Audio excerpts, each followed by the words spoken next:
Le portrait maintenant de l'ancêtre des Britanniques. Un squelette datant d'il y a 10 000 ans, retrouvé dans le sud-ouest de l'Angleterre, vient de livrer ses mystères. On va retrouver à Londres notre correspondant Loïc Delamornay. Bonsoir Loïc. Qui se cache donc sous Cheddar Man? C'est le nom que les chercheurs avaient donné à ce squelette.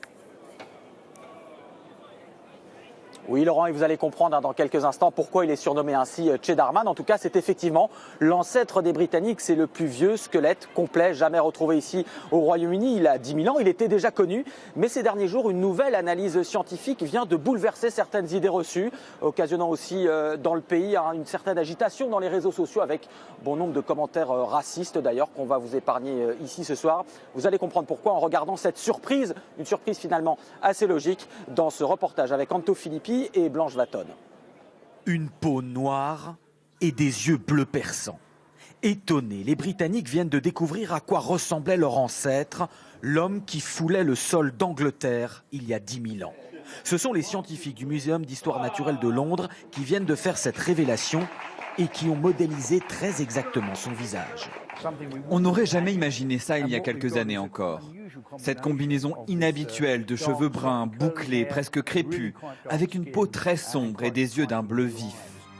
La découverte du squelette de cet homme n'est pas récente. Il a été trouvé il y a plus d'un siècle dans les gorges du Cheddar, cette région du sud de l'Angleterre célèbre pour son fromage. En 1997, à partir de ce squelette, les scientifiques avaient déjà extrapolé son visage, celui d'un homme du Mésolithique d'une vingtaine d'années, blanc. Mais les chercheurs d'aujourd'hui ont retrouvé un peu d'ADN conservé dans son oreille et avec les progrès du séquençage génétique ont abouti à ce résultat bien différent. Ça ne m'étonne pas, l'humanité a voyagé depuis l'Afrique, donc ça me paraît logique. Ça va contredire ceux qui croient en une pureté. En regardant cette photo, je pense quand même que déjà à l'époque, c'était un immigrant, venu d'ailleurs dans le monde. Je ne pense pas qu'il soit né comme ça, ici à Londres. Selon les scientifiques, Cheddar Man est bien né noir sur le sol anglais.